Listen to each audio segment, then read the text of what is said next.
مسلمانوں قرآن کی ان تفاصیل پر غور کریں، پھر سوچیں کہ زندگی کا وہ کون سا گوشہ ہے جس کے متعلق یہ کہا گیا ہے کہ مرد میں تو اس کی صلاحیت ہے، عورت میں نہیں۔ مرد تو یہ کچھ کر سکتا ہے، عورت نہیں کر سکتی۔ مرد تو یہ کچھ بن سکتا ہے مگر عورت نہیں بن سکتی۔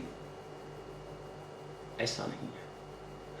قرآن کریم نے امت مسلمہ مملکت اسلامیہ کا سب سے اہم فریضہ امر بالمعروف و نہی عن المنکر قرار دیا ہے، اس میں بھی اس نے مردوں اور عورتوں دونوں کو برابر کا شریک ٹھہرایا ہے۔ سورہ حج آیت 41 میں ہے، یہ مومنین وہ لوگ ہیں جب انہیں ملک میں حکومت حاصل ہوگی تو یہ اقامت صلاۃ اور اطاع زکوٰۃ، امر بالمعروف و نہی عن المنکر کا فریضہ ادا کریں گے، اور تمام امور کا آخری فیصلہ قوانین خدا بندی کی روح سے ہوگا۔ یہی نہیں، پھر سورۃ توبہ آیت 71 میں ارشاد ہوتا ہے مومن مرد اور مومن عورتیں ایک دوسرے کے رفیق اور دوست ہیں، یہ دونوں امر بالمعروف و نہی عن المنکر کا فریضہ ادا کرتے ہیں، نظام صلاۃ قائم کرتے اور زکوٰۃ دہی کا اہتمام کرتے ہیں، یہ اللہ اور اس کے رسول کی اطاعت کرتے ہیں۔ مسلمانوں اب ظاہر ہے کہ جب مردوں اور عورتوں دونوں کے متعلق کہا گیا ہے کہ وہ امر بالمعروف و نہی عن المنکر کا فریضہ ادا کرتے ہیں تو ظاہر ہے کہ عورتیں بھی امور مملکت میں برابر کی شریک ہیں۔ اب سوچئے اس سے بڑھ کر مردوں اور عورتوں کی مساوات کی شہادت اور کون سی ہو سکتی ہے؟ یہاں تک مردوں خامدوں اور عورتوں بیویوں کے حقوق اور فرائض کا تعلق ہے، قرآن کریم نے اس عظیم حقیقت کو 4 الفاظ میں اس جامعیت سے سمٹا کر رکھ دیا ہے کہ بصیرت اس پر وجد کرتی ہے۔ سورہ البقرہ آیت 228 فرمایا جس قدر عورتوں کی ذمہ داریاں ہیں اسی قدر ان کے حقوق ہیں، یعنی جو ذمہ داری بھی ان پر عائد کی جائے اس کے مقابل میں ان کا ایک حق ثبت ہو جاتا ہے، یعنی ہر ذمہ داری کے بالمقابل ایک حق۔ اب فرمائیے اس سے بڑھ کر مساوات کیا ہو سکتی ہے؟ لیکن آپ یہ سن کر حیران ہوں گے کہ یہی آیت جس کی روح سے قرآن کریم نے عورت اور مرد کے حقوق اور فرائض کو یکساں قرار دیا ہے، یہ مذہبی حضرات اسے اپنے اس دعوے کے ثبوت کے لیے بطور دلیل پیش کرتے ہیں کہ مردوں کے مدارج عورتوں کے مقابلہ میں بلند ہے۔ سبحان اللہ۔ اور تفصیل اس اجمال کی دلچسپ بھی ہے اور حسرت امیز بھی۔ وہ کہتے ہیں وَلْحَنْ مِثْلَ الَّذِي عَلَيْنَا والمعروف کے بعد ہے وَالرِّجَالَ عَلَيْنَا دَرْجَةٌ، ان کے نزدیک مانے ہوئے مردوں کو عورتوں پر فضیلت حاصل ہے، مردوں کے درجات عورتوں کی بنسبت بلند ہے۔ سبحان اللہ۔ سب سے پہلے تو یہ دیکھیے کہ اگر یہ کہا جائے کہ عورتوں اور مردوں کے حقوق اور فرائض ایک جیسے ہیں لیکن مردوں کو عورتوں پر فضیلت حاصل ہے تو یہ کھلا ہوا تضاد ہوگا۔ اگر ان کے حقوق اور فرائض مساوی ہیں تو پھر ایک جنس کو دوسرے پر فضیلت کس طرح حاصل ہو سکتی ہے اور ایک کے درجات کس طرح بلند ہو سکتے ہیں؟ قرآن کریم نے درجت کہا ہے اور درجہ کے معنی ہے ایک درجہ۔ اب سوال یہ ہے کہ وہ ایک درجہ بھی کیا ہے جو عورتوں کے مقابلہ میں مردوں کو حاصل ہے؟ اس کا جواب پوری آیت سامنے لانے سے مل جاتا ہے۔ سورہ بقرہ آیت 228 میں یوں ہے طلاق یافتہ عورتوں کے لیے ضروری ہے کہ وہ اپنے آپ کو نکاح ثانی کے لیے 3 حیض کے عرصہ تک روکے رکھیں، جسے عدت کی مدت کہتے ہیں۔ اس کے بعد عدت کی تفصیلات دی گئی ہیں اور پھر کہا گیا ہے کہ یہ ایک بات ہے جس میں عورت کے مقابلہ میں مرد کو پوزیشن ایک گنا ایڈوانٹیج ہے، یعنی عورت کے لیے عدت ہے، مرد کے لیے عدت نہیں۔ اب اس سے کیا مرد حاکم بن گیا؟ اس سے کیا عورت محکوم بن گئی؟ ایسا نہیں ہے۔ قانون خداوندی کی روح سے مرد اور عورت کے حقوق اور فرائض یکساں ہیں۔ یہ ہے مسلمانوں وہ آیت جس کی روح سے دعویٰ کیا جاتا ہے کہ مردوں کو عورتوں پر افضلیت حاصل ہے۔ اب قرآن کی ان تصریحات کے بعد ہم سورہ نساء کی آیت 34 الرجال قوامون علی النساء کو دیکھتے ہیں، جو عورتوں کو مارنے پیٹنے کی تائید میں پیش کی جاتی ہے اور ہماری عورتوں کے لیے وجہ پریشانی بن رہی ہے اور ہونا بھی چاہیے۔ اس لیے مسلمان ہونے کی حیثیت سے میرے اوپر یہ لازم ہے کہ میں اس آیت کا قرآنی مفہوم سامنے لاؤں۔ کسی شاہ رفیع الدین نے اس آیت کا مروجہ ترجمہ کیا ہے، جبکہ قرآن کا کسی زبان میں ترجمہ ہو ہی نہیں سکتا۔ مسلمانوں، قرآن کا مفہوم تو ہر زبان میں بیان کیا جا سکتا ہے لیکن ترجمہ نہیں کیا جا سکتا۔ باہر کا کیف شاہ رفیع الدین نے ترجمہ کچھ یوں کیا ہے جو سمجھ میں بھی نہیں آتا، مرد حاکم ہیں اوپر عورتوں کے بسبب اس کے بزرگی دی اللہ نے بازے ان کے کو اوپر بازے کے، بسبب اس کے کہ خرچ کرتے ہیں مالوں اپنے سے، پس نیک بخت عورتیں فرما بردار ہیں، نگہبانی کرنے والی ہیں، بیچ غیب کے ساتھ محافظت کے اللہ کے، اور جو عورتیں کہ تم ڈرتے ہو چڑھائی ان کی سے، پس نصیحت کرو ان کو، چھوڑو ان کو بیچ خوابگاہ کے، مارو ان کو، پس اگر کہنا مان جائیں تمہارا مت ڈھونڈو اوپر ان کے راہ تحقیق اللہ ہے بڑا بلند۔ استغفر اللہ۔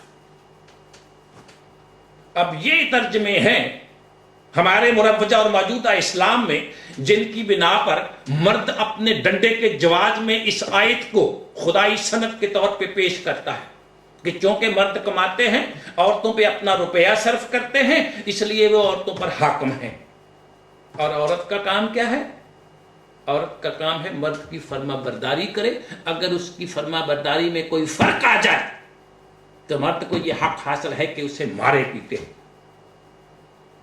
یہ ہے عورت کی پوزیشن اس عظیم قرآن کی روح سے جسے ہمارے مروجہ ترجموں نے اس طرح کا بنا دیا ہے۔ ہمارے ترجموں میں قرآن کا جو مفہوم مسلمانوں دیا گیا ہے وہ دراصل قرآن کا مفہوم نہیں، وہ مفہوم ہمارے اسلاف کی تفاسیر میں جو درج ہے وہ مفہوم ہے، اور یہ تفاسیر قرآن کی تفاسیر اس دور میں لکھی گئی جب ہمارے معاشرے پر ملوکیت کا استبداد غالب آ چکا تھا، جب حسین ذبح کر دیے گئے، ان کے ساتھ قرآن کا دین بھی ذبح کر کے دفن کر دیا گیا۔ اس دور میں قرآن کی تفسیر کی گئی، اور ان تفاسیر میں تفاسیر جلالین، زمخشری کی کشاف اور امام جبری کی طبری کی تفسیر ہیں، جن میں التزام یہ کیا گیا ہے کہ قرآن کے الفاظ تو نہیں بدلے، اللہ نے اس کی حفاظت کا ذمہ لیا ہے، مگر قرآن کے الفاظ کے مترادف مفہوم رکھنے والے عربی الفاظ تفاسیر میں لکھ دیا۔ پھر ان تفاسیر میں جو سب سے پہلے طبری کی تفسیر ہے اور باقی کی تمام تفسیریں در حقیقت اسی طبری کی تفسیر پہ لکھی ہوئی طرئی غزلیں اور اس کی فوٹو کاپیاں۔ اب ابن جریر طبری کا انداز یہ ہے کہ اس نے قرآن کا مفہوم حدیث اور روایات کی روح سے متعین کیا ہے۔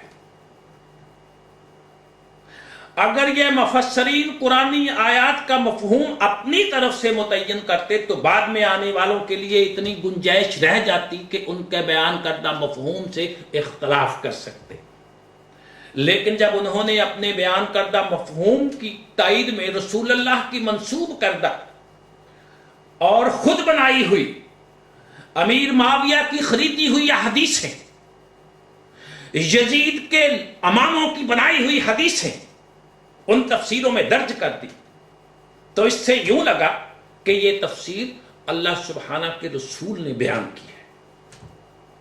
اب کون سا ایسا سوختہ بخت بدبخت مسلمان ہے جو یہ کہے کہ میں رسول اللہ سے بہتر قرآن سمجھتا ہوں.